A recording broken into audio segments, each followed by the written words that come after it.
Salut tout le monde, bienvenue dans 50% Matos épisode 16, podcast dédié au monde de la photo et de la vidéo. Salut Douglas, comment ça va ? Salut Damien, ça va et toi ? Écoute, un peu sur les rotules pour être franc, parce que beaucoup d'activités sur le mois de juin, une grosse actu produit, on a eu beaucoup de projets qui se sont concrétisés.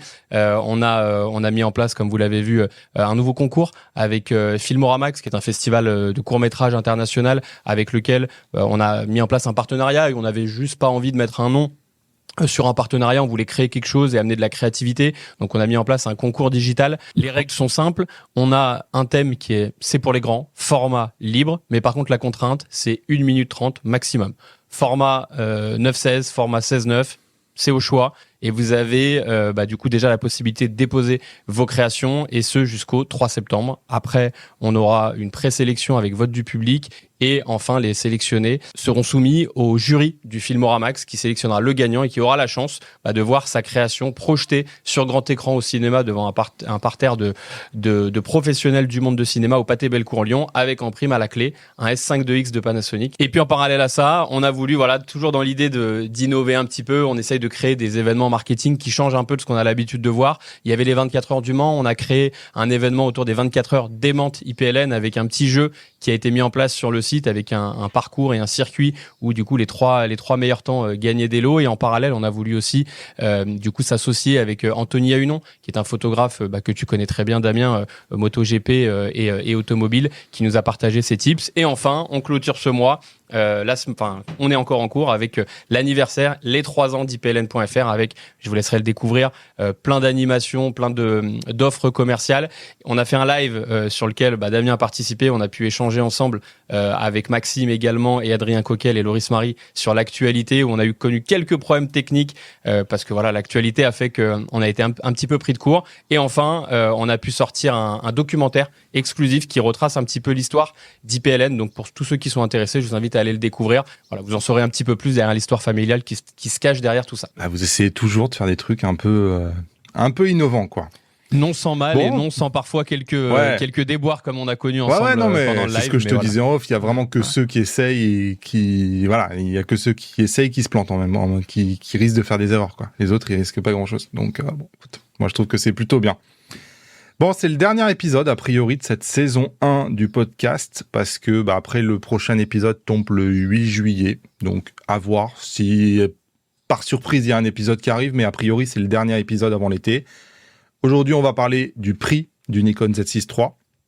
On va parler de vidéos immersives, de Canon qui fait quand même des choix un peu bizarres.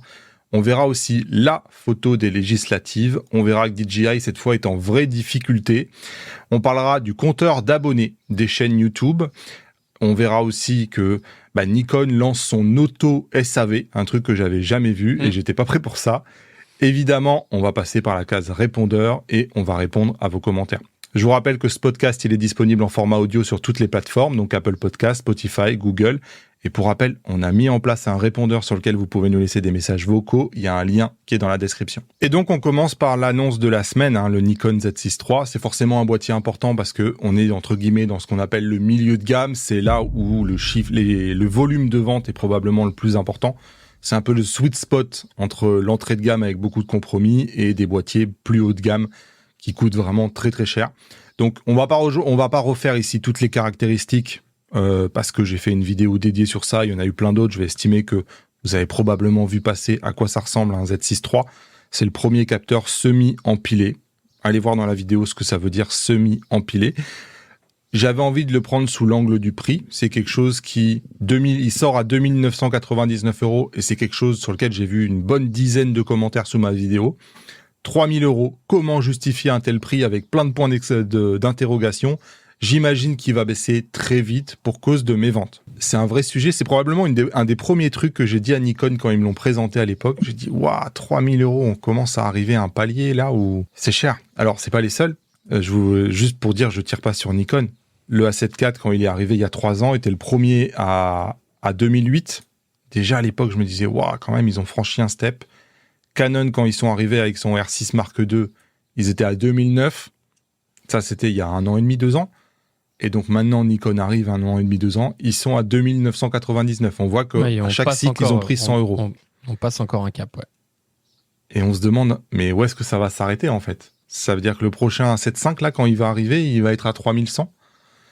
Et c'est vrai que quand on regarde un peu l'évolution, parce que je vous l'ai faite, il y a plusieurs choses, je pense, à analyser. Déjà, il faut savoir que c'est les prix en Europe, et que les prix en Europe en photo sont quand même abusés, voire abusifs. Et on voit l'évolution, hein. On était sur des produits à 1999 $ à l'époque du Z6, Z6 II, qui était déjà traduit pour du 2002-2300 €. Et là, on voit qu'ils ont augmenté de 500 $ aux États-Unis, mais nous, ils nous ont augmenté de 800 €. En fait, à chaque fois, ils ont une espèce de conversion. On ne sait pas quel taux ils appliquent, mais il est un peu lunaire. Alors, certains me diront, oui, mais c'est des prix hors taxes hein, aux États-Unis. Les taxes aux États-Unis, elles sont pas toujours très élevées selon les États, mais effectivement. C'est un prix hors taxe. Faut mettre ce parallèle-là pour les gens, effectivement, en France ou en Europe, qui pourraient regarder ça et se dire, ah bah, en fait, j'ai meilleur compte de l'acheter aux États-Unis. Là, pas forcément. C'est-à-dire que si on le commande sur un site américain, effectivement, à ça va s'appliquer les frais de transport et l'application de la TVA, donc les 20% plus le droit d'importation qui fait que c'est pas intéressant. Mais par contre, c'est vrai que voilà, entre un Européen qui va le payer 2 999 € et un Américain qui va le payer 2 500 $ en allant dans son magasin à New York, effectivement, ça fait un écart qui est pas négligeable. Et j'ai un Français qui me disait qu'au Japon, le Z6 III, il sort à 2100 €. L'écart, quand même, on a l'impression que le marché asiatique le paye pas très cher. Il y a une petite augmentation aux US et il y a une grosse augmentation de marge en Europe. Quand il arrive jusqu'à nous, il devient vraiment très très cher. Bon, après, il faut garder à l'esprit que c'est un prix de lancement. Je vous parlais du A7 IV, on voit qu'il est bien remisé. C'est la même chose pour le R6 Mark II où là, on le voit, hein, il est à 2299. Après, attention, on est 2 ans après la sortie des produits en question. Ah, mais bien sûr, mais on voit que le Z8, qui lui a 1 an, est quand même remisé de 500 €. Juste pour dire, peut-être que les marques aujourd'hui préfèrent afficher un prix élevé et ensuite pouvoir faire des offres promotionnelles, faire des prix barrés, avec effectivement donner la sensation au consommateur qu'il a fait une affaire. Ça, c'est du commerce. Hein. Et ce Z6 III, c'est aussi la première fois que on n'a pas un Z7 en même temps. On a eu le Z7 II avec le Z6 II, et là, on n'a pas eu de Z7 III. Il y a un article de Petapixel qui, en gros, nous dit qu'il est très peu probable que le Z7 III arrive un jour, et quand Petapixel l'écrit, généralement, c'est qu'ils ont demandé à Nikon, et bon, ils mettent probable parce que voilà, mais on comprend que c'est probablement la fin de la ligne Z7, et ils expliquent en fait que aujourd'hui, la gamme Nikon, c'est ZF, Z5, Z6 III, Z8, Z9, et en fait, il n'y a pas vraiment de place pour un Z7, parce que en fait, il faudrait en gros se mettre 500, 600 € de plus qu'un Z6 III, mais à ce moment-là, on serait plus que 400-500 € d'écart par rapport à un Z8. Et en fait, dans les deux cas, il trouverait pas vraiment sa place, on ne saurait pas exactement qu'est-ce qu'il faudrait mettre dedans. Petapixel dit qu'en gros, le seul truc qui manquerait, qu'on pourrait rajouter sur un Z7 III, c'est un obturateur mécanique. Aujourd'hui, il y a quand même des gens qui déplorent qu'on n'a pas d'obturateur mécanique sur le Z8 et sur le Z9 et que parfois ça les laisse sans solution. Peut-être qu'on pourrait avoir un capteur non empilé, mais avec un obturateur mécanique en haute résolution. Donc voilà, si vous attendiez un Z7 III, probablement qu'il faut se rabattre sur l'excellent Z8. On reste dans l'univers Nikon avec une bonne annonce, puisque Nikon investit. C'est un article de Phototrend qui date de jeudi, dans lequel on apprend qu'ils viennent d'investir 150 millions d'euros pour construire 2 nouvelles usines à Tochigi, au Japon. Alors, apparemment, c'est là où déjà Nikon a toutes ses usines. Ils ont déjà 200 000 mètres carrés d'usines là-bas. Donc, ils vont l'étendre de 20 000 mètres carrés supplémentaires qui vont être dédiés à la construction des objectifs haut de gamme. Il faut savoir qu'il y a 4 ans, Nikon a déjà déplacé une bonne partie de sa production, notamment les appareils photo, vers la Thaïlande. Donc, ça fait quand même plaisir de voir qu'ils vont garder une activité de construction d'optique haut de gamme au Japon. Et une partie de cette usine-là va aussi être utilisée pour mettre des équipes d'ingénierie, notamment en tout ce qui concerne la R&D chez Nikon. C'est des bons signaux tout ça. Ça fait plaisir de voir Nikon dynamique parce que avant l'arrivée du Z8, il y avait même des rumeurs qui parlaient que le lancement de ce produit-là était stratégique pour Nikon et que si ça marchait pas, l'avenir de la marque, en tout cas c'était des rumeurs, pourrait être remise en question. Il y avait des résultats financiers qui étaient sortis, qui étaient vraiment pas très bons. Et là, vraiment, le Z8, on a l'impression que ça a été une bouffée d'oxygène pour eux. Et entre le rachat de Red, qui montre quand même qu'il y a de l'ambition et du développement. En tout cas, je pense que tous les signes montrent que ça va bien chez Nikon. Voilà pour ce dossier concernant Nikon. On va passer à Apple. Pourquoi Apple ? Parce que vous savez, ils ont leur casque Vision Pro, qui est un casque qui permet de voir des vidéos immersives. Il faut l'essayer en fait pour se rendre compte de qu'est-ce que c'est une vidéo immersive. Mais c'est vraiment quelque chose, quand une fois que vous êtes dans le casque, vous avez l'impression que vous êtes à l'intérieur du film. C'est de la 3D qui marche, en fait, j'ai envie de dire. C'est une expérience, il faut le vivre. Le problème de cette expérience-là, c'est qu'aujourd'hui, on n'a pas vraiment de caméra ou d'objectif qui nous permet de créer du contenu immersif. Et donc, on a quelque chose qui permet de diffuser du contenu immersif, mais on n'a rien pour en produire. Donc, Apple, lors de sa WWDC, a annoncé 2 partenariats. Le premier, c'est avec Blackmagic, c'est un partenariat très haut de gamme pour faire probablement des productions de qualité ciné, quoi. Donc, c'est une caméra qu'ils appellent l'Ursa Ciné Immersive. Bon, c'est une caméra qui est capable de faire de la 8K pour chaque œil. C'est de la 8K, 90 images par seconde. Bon, c'est de la folie, quoi. Et une mise à jour de son logiciel DaVinci Resolve qui va permettre aux cinéastes de monter les vidéos Apple immersives. Donc, un écosystème professionnel pour créer de la vidéo immersive. Ça, c'est la première réponse, finalement, d'Apple. La seconde réponse, c'est un partenariat avec Canon qui, pour la première fois, s'associe avec Apple et crée, finalement, le premier périphérique optique, entre guillemets, qui va être certifié par Apple. Donc, il crée un objectif complètement bizarre. Donc, c'est un RFS, donc gamme APS-C, chez Canon, 3,9 mm f3.5 Dual Fisheye. J'ai jamais essayé un objectif comme ça, mais 3,5 mm, on imagine à quel point c'est un ultra grand angle. Je sais pas calculer l'angle, mais j'imagine qu'on doit parler de plus de 200 degrés d'angle, quelque chose comme ça. Et en gros, lui, sa volonté, en fait, c'est de permettre à n'importe qui de pouvoir créer du contenu immersif, sans avoir besoin d'aller acheter une caméra Blackmagic qui doit coûter plus de 20 000 euros. Donc, c'est intéressant de voir que Canon est partant pour développer des outils, sachant que eux aussi, comme Blackmagic qui a mis à jour DaVinci Resolve, ils vont devoir créer une application VR, donc sur iOS en l'occurrence, qui va permettre de convertir les séquences qui vont être capturées avec ce nouvel objectif en vidéo immersive pour le Vision Pro. Et d'ailleurs, petit message, mon Vision Pro est à vendre. Faites-moi un commentaire si ça vous intéresse. Bon, on parle de Canon toujours, mais cette fois-ci dans des termes un peu moins élogieux. L'article dit très étrange, je pense que c'est un euphémisme. On l'a vu, ils sont en train de créer une optique un peu hybride chez Canon. Donc on a vu déjà le 24-105 qui fait partie de la gamme Z, sous-entendu une gamme cinéma chez Canon. Mais de manière plus étonnante, on a vu que leur 35 mm 1.4 était un peu fabriqué pareil. C'est-à-dire que c'est des objectifs qui ont bien une bague d'ouverture, mais cette bague d'ouverture-là n'est pas crantée. Un objectif Sony, aujourd'hui, on a par exemple un bouton, ou Sigma, qui permet de cliquer ou décliquer la bague. Donc en fait, on a les deux mondes. Si vous voulez pas de clic, vous n'avez pas de clic. Si vous voulez des clics, vous avez des clics. Là, chez Canon, vous n'avez pas ce bouton-là. C'est-à-dire que la bague est décrantée par défaut. Et encore plus bizarre, cette bague-là ne va fonctionner qu'en vidéo. À partir du moment où vous basculez en photo, cette bague-là ne fonctionne plus. Donc c'est quand même un fonctionnement extrêmement étrange. Il n'y a personne d'autre sur le marché qui avait fait ce choix-là. Et ce qui est encore plus étrange, c'est que Canon a déclaré que si vous voulez utiliser cette bague d'ouverture en photo, ça sera possible, mais uniquement sur les appareils photo qui seront commercialisés après juin 2024. Et Petapixel dit, c'est quand même la manière la plus étrange de dire acheter simplement un nouvel appareil photo. Ouais, la stratégie, elle est incompréhensible, d'autant plus que, comme le dit Petapixel, c'est rare qu'une marque commente sur ses prochaines annonces. Et là, ils sont quand même en train de dire entre les lignes qu'ils vont commercialiser des appareils photo après juin, donc après juin, c'est au mois de juillet, qu'ils vont probablement commercialiser des nouvelles appareils photo à partir du mois de juillet 2024. Ça aussi, c'est quand même une manière de communiquer qu'on n'a pas l'habitude de voir. Bon, je sais pas, on n'en a pas parlé. Je sais pas, vous, est-ce que vous êtes content des ventes du Panasonic ou du Lumix S9 ?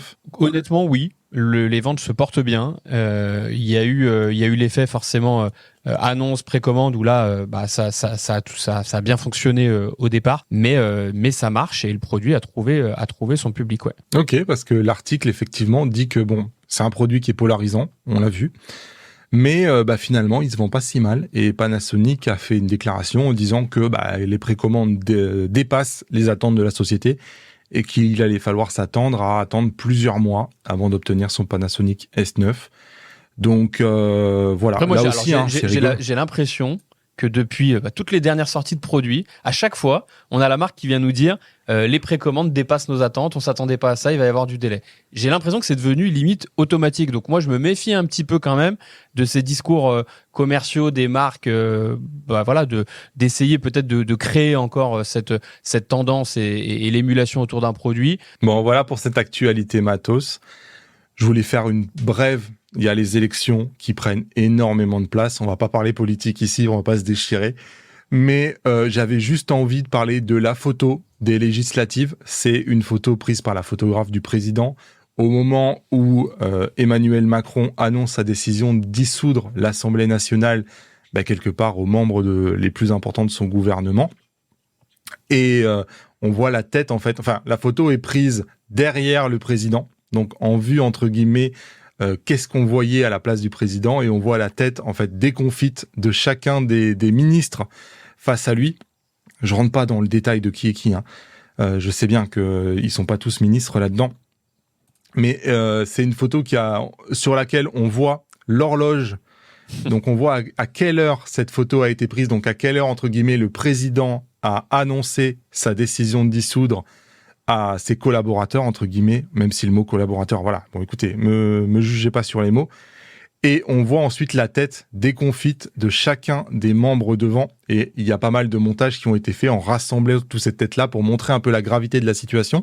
En plus, c'est une photo qui a été diffusée en noir et blanc, ce qui renforce toujours un peu les émotions. Et finalement, cette composition, l'horloge, la silhouette du président, la boîte de mouchoirs aussi, hein, qui à gauche là, donne cette composition et cette photo qui probablement restera dans l'histoire. Ah, d'ailleurs, je me pose question, là on voit le reflet du miroir et on voit pas en fait la photographe dans le reflet du miroir. On a une sorte de vase posé sur la cheminée.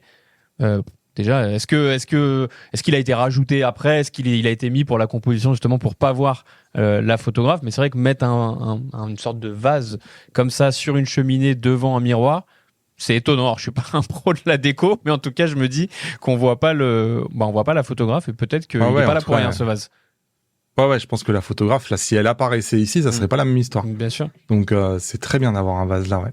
Très intéressant, ouais. Je pense que tout est étudié dans cette photo. On dirait pas, on a l'impression que c'est pris sur le vif.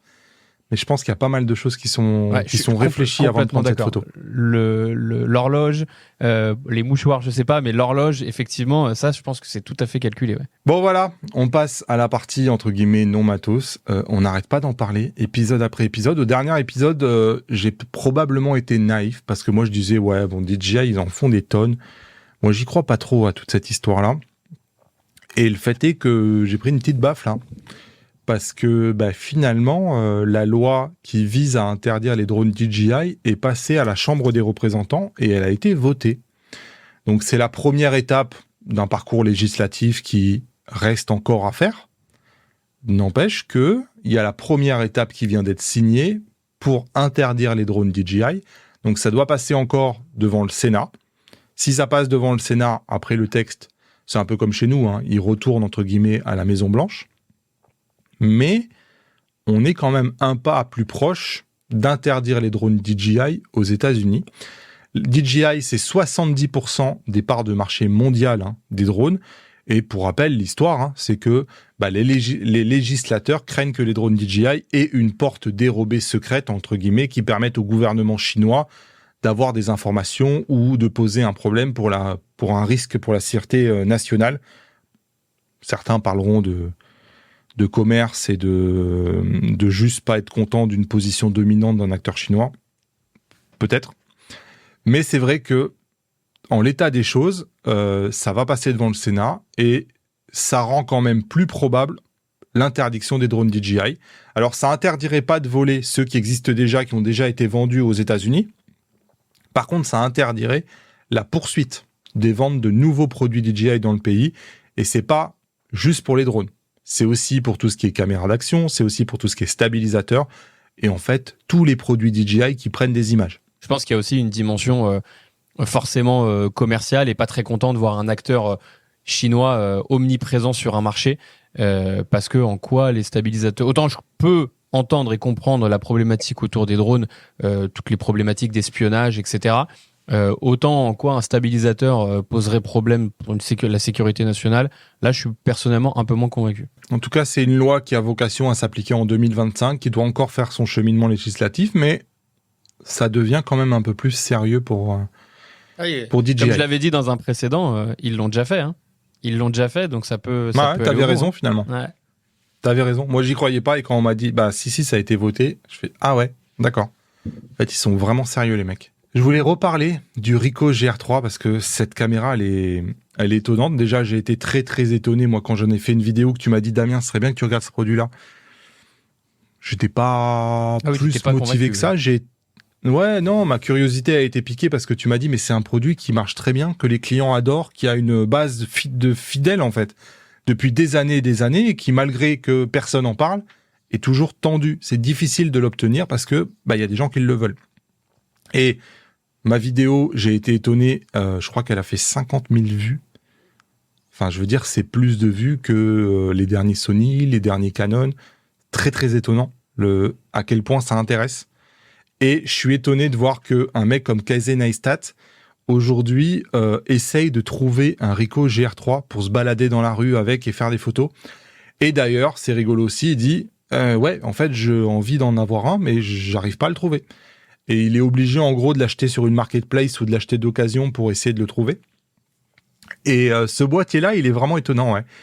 Parce qu'on est sur un boîtier qui paye pas de mine, qui est issu d'une marque qui n'est pas du tout dans la hype ou même dans la modernité. On est vraiment sur quelque chose de différent. Mais par contre, il a probablement une offre aujourd'hui sans équivalence sur le marché.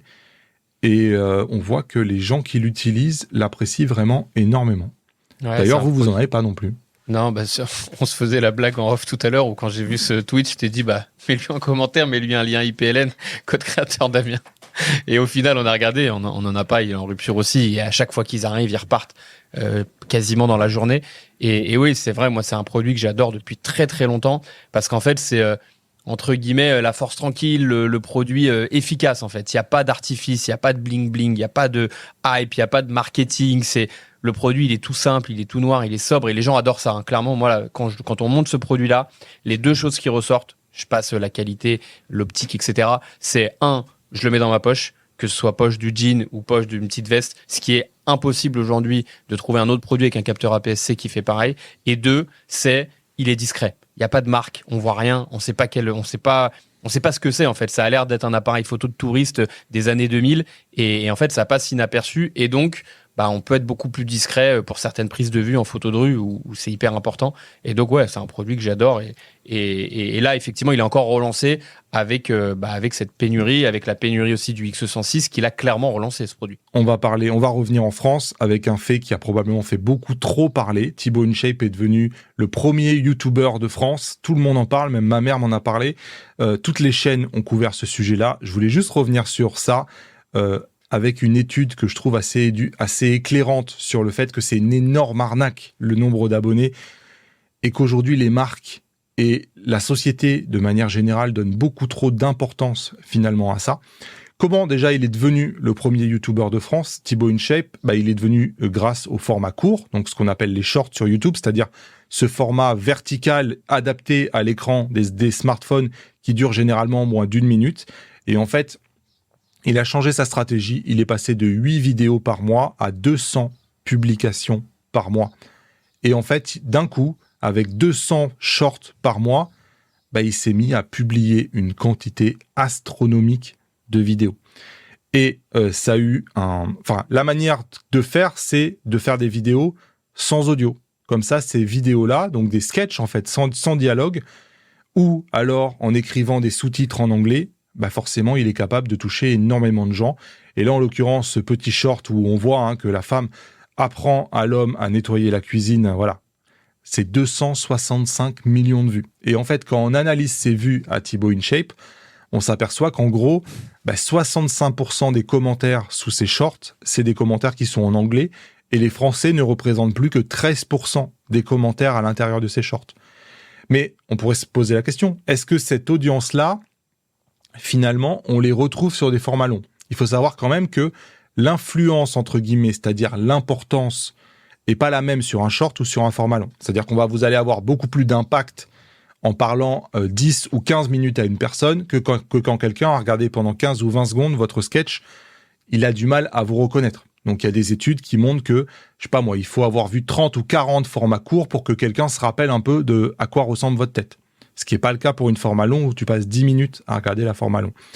Et on s'aperçoit en regardant ces formats longs à Thibaut InShape que sur ces formats longs, on n'a aucun impact lié à l'augmentation de son nombre d'abonnés sur les formats courts. C'est-à-dire que sur son format long, on a toujours 86% des commentaires qui sont en français. Et même quand on va un peu plus loin et qu'on regarde le nombre de vues moyen sur ces vidéos en format long, on s'aperçoit que depuis qu'il a commencé les shorts, il fait de moins en moins de vues sur les formats longs. Donc en fait, il est certes premier YouTuber de France, il a certes connu une explosion de son nombre d'abonnés, mais quand on regarde bien l'impact concret des vidéos, on s'aperçoit finalement que la moyenne de ses vues est en train de diminuer au fur et à mesure qu'il fait de moins en moins de vidéos longues. Et surtout, on dit aujourd'hui, il a dépassé Squeezie en nombre d'abonnés. C'est le premier YouTuber de France. Il fait 10 fois moins de vues que Squeezie. C'est-à-dire qu'aujourd'hui, le premier YouTuber de France, entre guillemets, a 10 fois moins d'impact que Squeezie. Donc juste pour dire, ça dépend comment on classe les choses. Aujourd'hui, le nombre d'abonnés sur YouTube, c'est quelque chose qui est totalement fake. Enfin, pas fake, mais... Ça ne traduit pas forcément un impact réel, en fait, dans le nombre de vues et dans l'influence que peut avoir le créateur en question. Ce qui est intéressant dans ce qu'a fait Thibaut InShape, c'est que je pense que il s'est engouffré, mais à pieds joints, dans la brèche en fait qu'il y a eu au moment où YouTube a voulu concurrencer TikTok avec son format short, et lui il est arrivé à ce moment-là pile poil au moment où YouTube poussait énormément, au début en tout cas, les shorts. Il s'est mis à en produire énormément, et en fait il a produit une quantité de contenu incroyable pour juste, en fait c'est un canal d'acquisition en fait uniquement. Ça permet juste, à mon sens, de toucher beaucoup de monde et de récupérer des abonnés. Mais par contre, ces abonnés-là qui vont regarder ces shorts pour du divertissement, et on le voit même par l'intermédiaire des zones géographiques où on voit, j'ai plus le graphique en tête, mais que plus de 50% c'est des anglophones.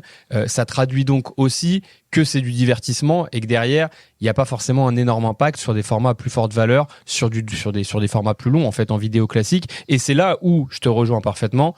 La problématique aujourd'hui pour moi de l'influence, c'est que les annonceurs, les marques ne regardent que le nombre d'abonnés. Et j'aime bien la conclusion de l'analyse. C'est pas parce qu'il a gagné en statut qu'il est devenu le numéro 1, mais c'est parce qu'il est devenu le numéro 1 qu'il a gagné son statut.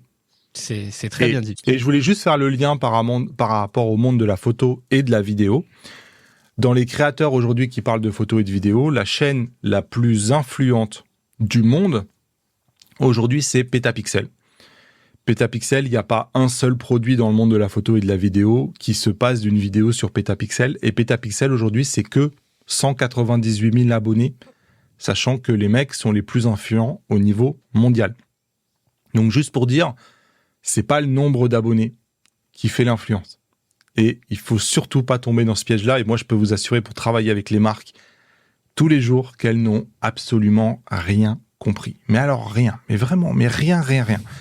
Et voilà, je ne vais pas citer d'exemples précis, mais même des grosses marques internationales qui gèrent ça, ils y pinent mais absolument rien, et ils continuent finalement de se baser sur le nombre de vues ou sur le nombre d'abonnés. Et les deux sont beaucoup trop facilement, artificiellement modifiables, gonflables facilement, et traduisent pas forcément un engagement qui est organique et réel. On va parler d'Adobe. Triple polémique. J'avais dit à Douglas, sur cet épisode-là, on va essayer d'éviter les polémiques parce que ça suffit. Mais c'est vrai que c'est difficile là, de ne pas parler d'Adobe. Il y a un triple sujet. On va commencer par le premier, c'est qu'on a l'impression qu'il y a un nouveau business model qui est en train de se mettre en place chez Adobe. Ils sont aujourd'hui devenus leaders dans les outils d'intelligence artificielle, avec de l'intelligence générative qui permet par exemple de générer une bout de partie de photo qui nous plaît pas ou alors qui manque. Jusqu'à maintenant, c'est quelque chose qui était gratuit. Adobe commence à mettre en place des abonnements qui permettent de acheter du crédit. C'est-à-dire que Adobe est peu à peu en train de mettre en place une mécanique dans laquelle, lorsque vous avez votre abonnement, par exemple pour les photographes chez Adobe, on a 250 crédits qui viennent avec votre abonnement. Ces crédits-là, je vous affiche le tableau, hein, mettez pause si ça vous intéresse. Maintenant, ils vous disent, quand vous faites telle action, vous utilisez tel nombre de crédits. Et quand vous avez plus de crédits, vous avez la possibilité, sur notre site, de venir acheter des crédits. Et ça, c'est quelque chose de totalement nouveau parce que ça veut dire que, en plus de votre abonnement à Lightroom et à Photoshop, selon l'usage que vous en faites, vous pouvez être amené à acheter des crédits tous les mois pour pouvoir utiliser les outils pour lesquels vous payez déjà un abonnement. Nouveau business model basé sur l'intelligence artificielle qui est en train de se développer chez Adobe et qui forcément fait un peu parler. Deuxième sujet, beaucoup plus polémique. Adobe, vous l'avez probablement vu, a mis en place des nouvelles conditions générales d'utilisation dans lesquelles on a vu que, en gros, ça a été mal interprété, je sais pas, mais beaucoup ont cru que, et c'est le titre de mon ami Olivier Roch qui a fait une vidéo sur ce sujet-là, si ça vous intéresse, allez la voir. Adobe utilise tes photos, peut-être à ton insu.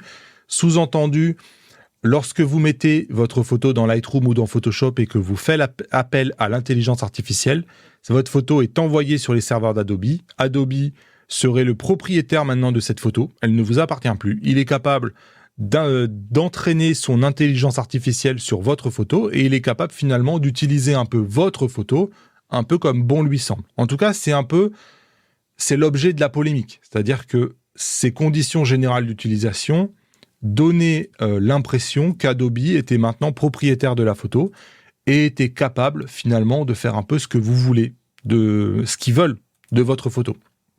Et ça pose par exemple des sujets imaginons que je travaille sur le prochain Sony A1 Mark II, qui n'existe pas.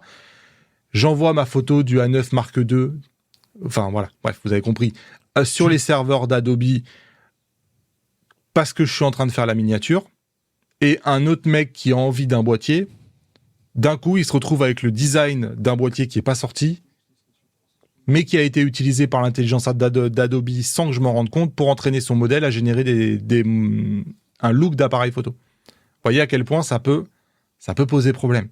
D'autant que je peux être en train de travailler aussi sur la photo d'un client. Un client m'a fait confiance, m'a demandé de faire telle ou telle retouche. D'un coup, cette photo du client, elle est partie sur le cloud d'Adobe, et les clients, quelque part, il n'a pas gardé l'entière traçabilité de sa photo. Donc ça pose des vrais problèmes où on se dit, qu'est-ce que je peux faire avec ces outils-là et qu'est-ce que je peux pas faire? Donc Adobe a tout de suite dit, attention, c'est pas du tout ce qu'on a prévu, c'est pas du tout ce qu'on entendait dire. Donc Adobe a réagi. Il faut savoir aussi, et c'est vu dans la vidéo avec Olivier Roch, qu'on a la possibilité d'aller désactiver dans notre compte Adobe sur adobe.com. On a la possibilité, on a un curseur analyse de contenu qu'on peut activer ou désactiver. Donc qui autorise Adobe à analyser mon contenu à des fins d'amélioration et de développement des produits. Donc on a la possibilité sur le site d'Adobe de lui dire « tu touches pas mes photos ».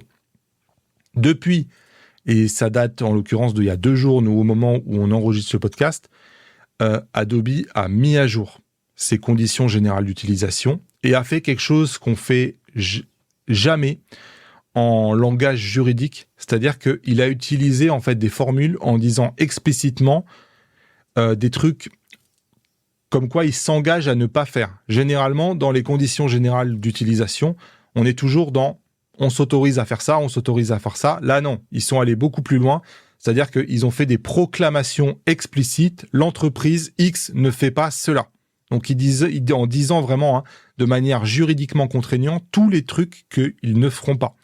En l'occurrence, maintenant, dans les conditions, c'est bien marqué que nous n'accordons pas et nous ne pouvons pas accorder à un tiers une licence sur des droits qu'on n'a pas.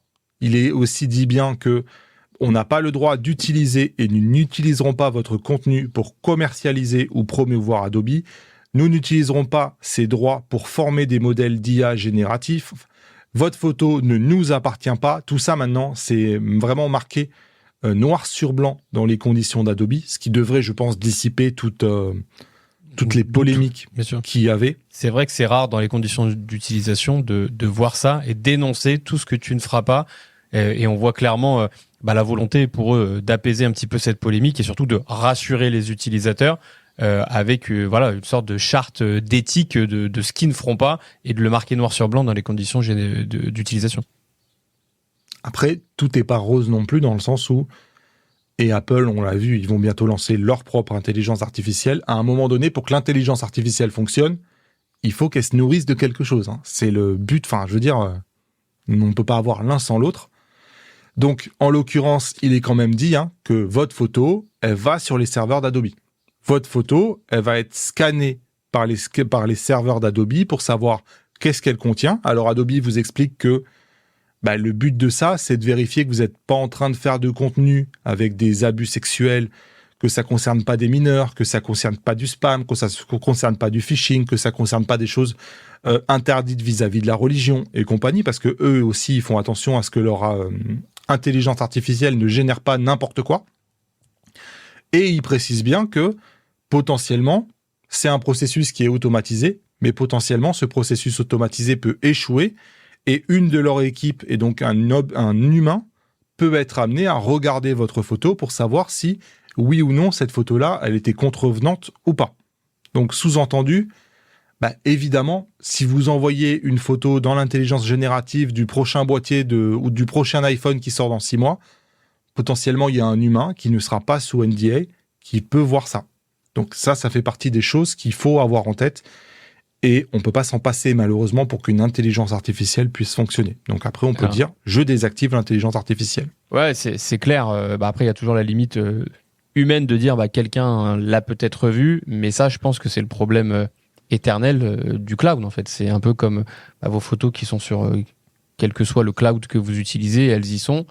À un moment donné, elles sont quand même chez eux. Donc, quelqu'un, il peut l'avoir aussi. Quand on travaille avec les marques, là dernièrement j'ai travaillé du coup avec Nikon, ils ont leur propre logiciel de cloud très sécurisé qui appartient à Nikon, où on s'échange des fichiers avec des mots de passe dans une interface qui est complètement en japonais. Tu comprends qu'il n'y a personne d'autre que probablement au monde qui utilise ça, mais ils ne mettent pas leurs informations sur Dropbox ou sur Google ou sur des réseaux comme ça. Ils font très attention.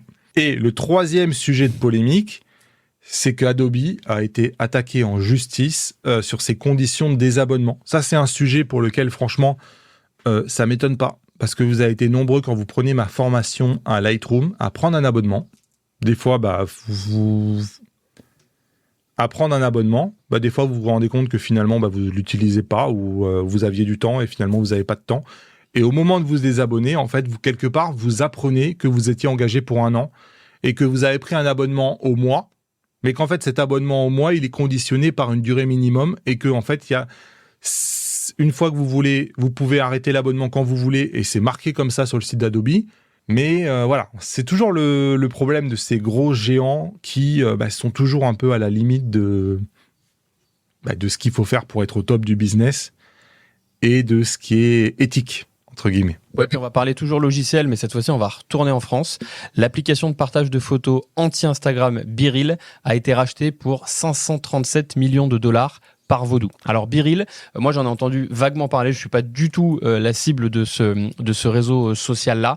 BeReal, le concept est assez simple. Il est que chaque jour, les utilisateurs reçoivent une notification comme quoi il leur reste quelques minutes pour partager leur BeReal. Un BeReal, c'est quoi ? C'est votre téléphone dans la main, vous déclenchez et en fait, l'application va prendre en photo la caméra avant, donc le côté selfie, et la caméra arrière. Ça permet donc en fait, de partager ce qu'on est en train de faire et où on est en train de faire, donc l'environnement dans lequel on est.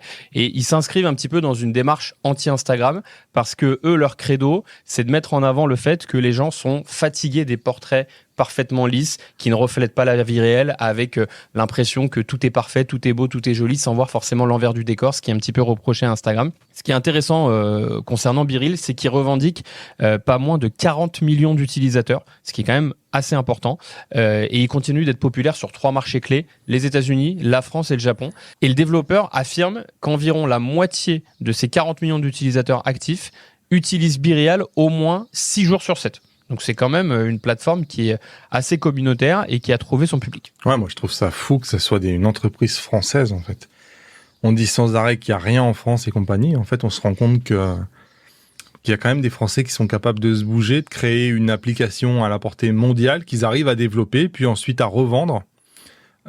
Cocorico, quoi. Ouais, franchement, je trouve qu'il n'y a pas grand monde qui parle de ce genre de truc-là. Ouais, puis on a pas mal parlé logiciel, on va parler du coup SAV et Nikon. C'est assez étonnant, c'est nouveau, on l'a pas beaucoup vu. Nikon lance un nouveau programme de réparation en libre service pour certains produits. Du coup, Nikon donne désormais accès à des pièces et à des instructions qui permettent aux photographes d'effectuer eux-mêmes les réparations sur leurs produits à domicile, au lieu de devoir faire appel au service de maintenance officiel de l'entreprise. Et la société indique qu'elle donne désormais accès à des manuels d'entretien, des pièces et des outils pour certains produits qui permettent aux photographes d'effectuer eux-mêmes les réparations. On voit donc des manuels d'utilisation qui expliquent comment changer, je ne sais pas si c'est un circuit imprimé ou ça ressemble à la baïonnette de l'optique avec des instructions.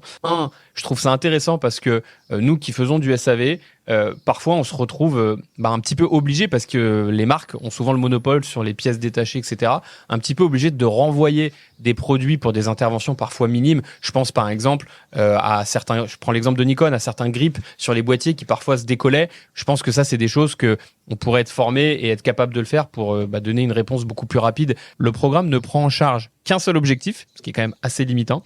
Ouais, c'est effectivement un sujet étonnant, parce que bon, on est quand même sur un domaine de haute technicité. C'est pas évident de démonter son appareil et compagnie. Là, on parle pas de déléguer ça au magasin qui pourrait avoir du personnel formé, quoi. On parle de faire soi-même. On parle de Damien chez lui tout seul avec ses 3 tournevis qui changerait tout seul une partie de son objectif et qui le remonterait sans faire de bêtises, tout en sachant à quel point c'est un travail d'orfèvre de monter un objectif où chaque chose a sa place au millimètre, et c'est même beaucoup plus que ça de précision.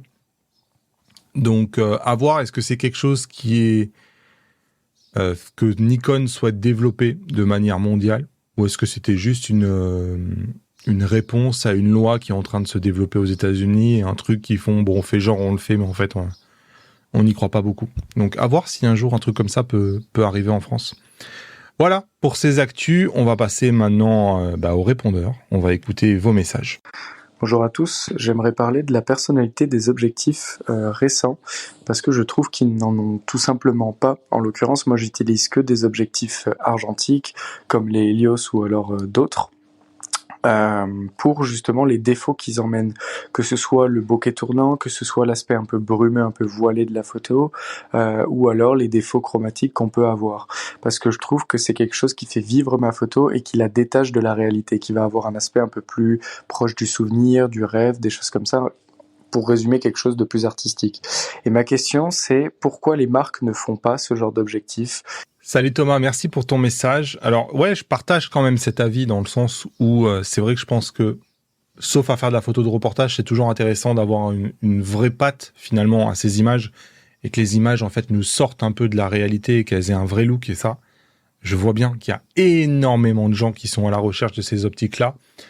Mais je pense que malheureusement, on est aujourd'hui sur un marché de niche, la photo, et il y a clairement des économies d'échelle. Et aujourd'hui, un fabricant, quand il est en train de créer son appareil photo, son objectif, son but, c'est de pouvoir le diffuser à un maximum de gens, en fait. C'est pour ça qu'il mélange photo et vidéo. C'est pour ça que on n'a pas d'appareil complètement bizarre qui répondrait qu'à un besoin précis. Et c'est un peu pareil pour les objectifs. Le but des objectifs que les constructeurs sortent aujourd'hui, c'est de répondre au maximum de gens possible, et clairement en lui donnant de la personnalité, ça restreindrait cet objectif-là à une niche. Et aujourd'hui, on voit que les constructeurs, ils se galèrent à créer une gamme d'optiques. On voit que Canon ou même Sony, ils ont vraiment beaucoup de mal à faire une gamme APS-C. C'est difficile, je pense, aujourd'hui de créer des objectifs. Et je pense que dans la liste des priorités, créer ces objectifs-là qui répondent à une niche de gens qui représentent une portion vraiment très très faible, bah malheureusement ça arrive tout en bas des priorités et c'est probablement pas rentable, quoi. Salut Damien, question Aftershoot. Ce logiciel a l'air hyper intéressant et hyper prometteur, mais j'ai du mal à bien comprendre ce qu'ils peuvent faire des photos qu'on upload en termes de droit à l'image ou protection des données, de la vie privée, des éventuelles personnes qui sont sur les photos que tu vas pas forcément prévenir que tu as mis sur Aftershoot. Voilà, c'est toutes ces questions. Je voulais savoir si tu avais eu des retours ou des témoignages de gens qui l'ont utilisé et ce que tu en penses de ce service. Salut Philippe, c'est justement, je vais avoir une vidéo là bientôt, je crois qu'elle est prévue pour le 1er juillet sur un logiciel d'intelligence artificielle photo. C'est un domaine que j'ai envie un peu d'explorer. Je connais Aftershoot pour l'avoir essayé. Je dois dire que, alors on rêve, hein. Enfin moi en tout cas je rêve d'un logiciel dans lequel je reviens de mon shoot avec 2000 photos, je lui donne mes 2000 photos, il me dit lesquelles photos sont les plus intéressantes dans le 2000, il me fait une sélection de 30 photos et il édite les photos à ma place. Et ça en 3 minutes. J'en rêve. Je pense que c'est un peu l'objectif ça de tout le monde. Pour autant, c'est catastrophique. Je vais même pas passer par 4 chemins. Aftershoot, là je parle bien d'Aftershoot, c'est catastrophique. Hier, je lui ai encore donné pour voir 2000 photos issues d'un shooting que je venais de faire. Il m'en a sélectionné, 180. Et parmi les 180, il y avait une bonne centaine de photos catastrophiques, bonnes à jeter. Et en fait, je me suis aperçu qu'il était absolument incapable de savoir quelle photo était intéressante et quelle photo n'était pas intéressante. Vraiment, c'était pas, oui, c'est prometteur, machin. Non, c'était catastrophique, il n'y a rien à garder de ça. Après, il y a la partie editing, où je suis un peu plus... où il y a un peu plus d'espoir. J'ai l'impression qu'en termes d'editing, il est capable d'analyser un style de photo pour peu qu'on lui donne un catalogue, donc de photos que nous, on a retouchées. Il est capable de s'en inspirer pour essayer de reproduire le style sur de nouvelles photos. Ça marche pas trop mal. Pour peu de prendre le temps d'entraîner l'algorithme, c'est prometteur et ça donne un résultat où on est déjà probablement à 80 ou à 90% du résultat qu'on peut obtenir à la fin. Pour autant, c'est jamais aussi bon que ce que j'ai fait à la main. Là, pour le coup, le shooting, je l'ai trié à la main, je l'ai édité à la main et j'ai comparé après avec ce que me proposait l'intelligence artificielle. C'est moins bon que ce que moi j'ai fait tout seul, mais ça fait gagner énormément de temps et pourquoi pas. Ça peut être une solution 80-20 entre guillemets. Après, il reste l'autre partie de votre question, c'est les droits d'auteur. Qu'est-ce qu'ils vont faire des images ? Ça, c'est un autre sujet. Hein. Et on y était sur Adobe, mais Adobe, c'est quand même une entreprise sérieuse avec des conditions générales de vente et compagnie. Je pense que les Chinois, et j'ai rien contre les Chinois, hein, mais je pense que toutes les entreprises asiatiques n'ont pas exactement le même cadre. Les mêmes mœurs. Ouais, les mêmes mœurs et les mêmes cadres que ce qu'on peut avoir en Europe. Je serais un peu moins certain de qu'est-ce qui s'autorise à faire des photos ou non et quel regard on peut avoir là-dessus. Bonjour Damien, une question qui est pas souvent posée. J'utilise un 500 mm 5.6 PF sur un Nikon Z, un boîtier Nikon Z, avec un adaptateur f2Z2. Je voulais savoir si je mets un multiplicateur x1.4, est-ce que j'ai intérêt plutôt à acheter un modèle Nikon AFS ou un modèle Nikon Z? Est-ce que tout est compatible et qu'est-ce qui donne le meilleur résultat? Merci. Bonjour François, merci pour ta question qui nous a fait pas mal nous creuser la tête parce qu'on a quand même voulu vérifier pour pas dire de bêtises. Mais en fait, la solution, il y en a pas 50, il y en a qu'une seule. Tu ne peux pas mettre le multiplicateur Z et par-dessus venir y mettre la FTZ pour justement pouvoir adapter le 500 mm PF dont tu disposes. Donc en fait, pour moi, il y en a qu'une seule de solution. C'est ton boîtier, la bague FTZ, le multiplicateur AFS, donc en F Nikon, et le 500-5.6. Donc là, pour moi, il n'y a pas d'autre solution que celle-ci. Bonjour Damien, bonjour Douglas, je m'appelle Tom, actuellement fugiste et fier de l'être, mais actuellement je vois qu'il y a un petit drama qui se crée sur l'autofocus sur YouTube. Je voulais savoir d'une ce que vous en pensiez. Et deuxième question, j'ai des petites vues sur le Nikon ZF, qui garde une philosophie assez proche de celle de Fuji, je trouve. Mais du coup, avec un autofocus qui apparemment est très supérieur. Donc, je voulais avoir votre avis. Et dernière question, excusez-moi, mais J'aurais voulu savoir si vous aviez des conseils sur des premiers objectifs Nikon, plutôt compacts ou au pire assez versatiles. Merci à tous. Salut Tom. Ouais, bah écoute, le drama YouTube, moi personnellement, j'y ai pas participé parce que j'ai pas fait de vidéo sur ce sujet-là, alors que c'est quelque chose qui m'a beaucoup été demandé. En fait, j'ai toujours parié sur le fait que Fuji allait tout simplement être conscient qu'ils avaient fait une connerie, qu'ils allaient retirer la mise à jour le temps de la faire revenir. Et j'avoue que j'ai un peu du mal à comprendre la position de Fuji qui est de dire on est conscient qu'on a une mise à jour qui a planté notre autofocus et on a des millions d'utilisateurs qui aujourd'hui ont un autofocus qui fonctionne moins bien qu'avant. Mais finalement, on les laisse avec cette mise à jour-là, en attendant la suivante, puisqu'a priori, ils ont communiqué qu'il allait avoir une mise à jour courant juillet, mais j'ai vu aussi courant août sur certains postes. Mais bon, ça fait quand même toutes les vacances. On a un Fuji qui marche moins bien qu'avant. Il voit des yeux au milieu d'une poubelle, il voit des trucs un peu bizarres. Donc moi, ça me donne quand même le sentiment que Fuji a un peu du mal à développer son autofocus et galère vraiment à passer encore un step up. Ils ont fait évoluer leur autofocus, mais ils restent en queue de peloton.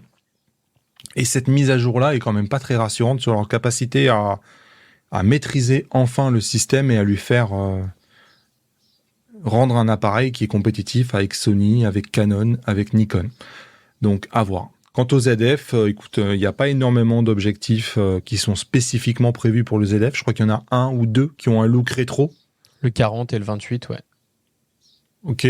Et après, moi, j'aime beaucoup le Pancake, le 26 mm f2.8, qui est une optique absolument géniale, ultra compacte. On a vraiment l'impression, on a un ensemble qui est pas loin de pouvoir rentrer dans une grande poche. Donc, et après, il y a tous les objectifs de la gamme Z, mais c'est pas des objectifs qui sont particulièrement compacts. C'est pas la spécialité de Nikon, les objectifs très compacts et très légers. Bon, allez, maintenant, on passe aux commentaires avec un premier commentaire qui est revenu énormément. Je savais pas que l'obturateur électronique dégradait la montée en ISO et la dynamique. Est-ce que c'est valable pour tous les boîtiers normalement ? Eh ben oui, c'est quelque chose effectivement qui est pas si connu que ça. Mais de manière générale, c'est le capteur empilé et aussi l'obturation électronique qui effectivement engendre généralement une moindre montée en ISO, une moindre dynamique. Alors Canon, c'est un cas un peu spécifique parce que Canon fait le choix d'avoir des RAW 14 bits si vous êtes en obturation mécanique et 12 bits si vous êtes en obturation électronique. Donc là, vous avez vraiment un chiffre de dynamique entre 14 bits et 12 bits. Ça, c'est Canon. C'est pas le cas des autres marques. Mais c'est là où, justement, j'ai essayé dans mon test du Z6 III d'expliciter le terme semi-empilé du Nikon qui, quand même, a le bénéfice d'avoir une obturation électronique avec moins de compromis. Autre question, penses-tu que Pana abandonne la gamme GHS ? Donc j'imagine que tu fais référence au GH5S. Tu me corriges Douglas, mais moi, quand on parle du GH5S avec Pana, je me souviens plus des mots qui avaient été employés, mais c'est un truc du genre, plus jamais on fera cette bêtise et ce four qui a été le GH5S. Donc, je pense que oui, ils vont l'abandonner. Ouais, je pense qu'ils vont l'abandonner. Ils l'avaient sorti un peu à l'époque en réponse à Sony qui avait la gamme A7 et la gamme A7S vraiment avec un capteur avec une petite définition et une très très bonne montée en ISO. Mais à l'époque, si je dis pas de bêtises, sur le GH5S, ils avaient un capteur, je crois, de 12 millions, une meilleure montée en ISO, mais ça restait du micro 4 tiers. Mais surtout, on perdait la stabilisation, si ma mémoire est bonne. Et de toute façon, quoi qu'il en soit, au vu aujourd'hui des volumes et de l'attrait de plus en plus en perdition, on va dire, de la gamme GH, je pense pas qu'ils vont s'aventurer à encore plus complexifier ce segment-là. Ouais, moi je suis pas inquiet que pour la gamme GHS. Je suis inquiet pour le micro 4 tiers de manière générale parce que les produits sont pas si mal, mais m'ont l'air de rencontrer un succès trop limité pour qu'à un moment donné, ça soit rentable de développer de décliner des produits et de développer, de faire de la R&D et compagnie. Il va falloir, si les clients sont plus là, ça va être compliqué de continuer. Salut Damien, je suis possesseur d'un Z8 et je me pose la question de passer au Z6 III. Je fais 95% de vidéos et j'avoue que retrouver un boîtier un peu plus léger avec une molette des modes me tente un peu. Quel est ton avis là-dessus ? Pour moi, c'est une erreur. Tout simplement parce que le Z8 dispose d'une dynamique bien meilleure que ce que j'ai mesuré sur le Z6 III. Et j'ai refait mes tests du Z8 parce que j'en croyais pas mes yeux.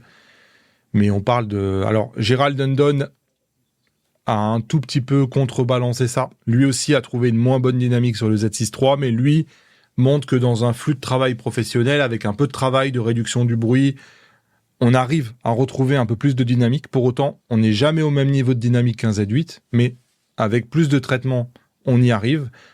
N'empêche que moi, j'estime que la dynamique, aujourd'hui, c'est quand même un des critères numéro 1 quand on fait de la vidéo, quand on est en extérieur. Et je vois pas pourquoi on se passerait aujourd'hui de la dynamique d'un Z8. Allez, on termine cet épisode. Bon, vous avez vu, il y a la série House of the Dragon qui est sortie en saison 2, et il y a une grosse campagne marketing qui a été lancée à New York avec, je crois que c'est l'Empire State Building, si je ne dis pas de conneries.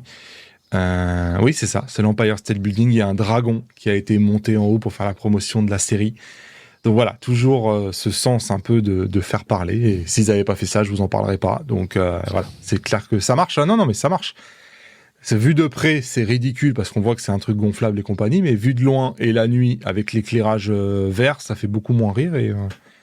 Et c'est plutôt sympa comme campagne marketing qu'ils ont fait là. On voit, ils ont décoré des ponts, ils ont fait plein de trucs. Donc vraiment, du marketing 2.0 innovant. Et moi, je vais aller regarder cette nouvelle saison.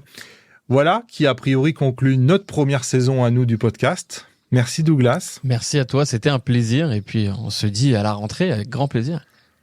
Ouais, merci à tous pour l'accueil que vous avez réservé au podcast. Vous avez été d'épisode après épisode. On a réussi visiblement à vous garder et à vous fidéliser. Donc, trop bien. On a beaucoup travaillé pour ça et on va continuer de se creuser les méninges pour revenir dans une saison 2 là, à partir du mois de septembre. Salut tout le monde. N'hésitez pas à nous dire en commentaire ce que vous aimeriez voir peut-être pour la saison 2, quel type de format, quel axe prendre éventuellement. Voilà. C'est toujours intéressant d'avoir vos retours pour toujours améliorer ça. Merci beaucoup. Salut tout le monde.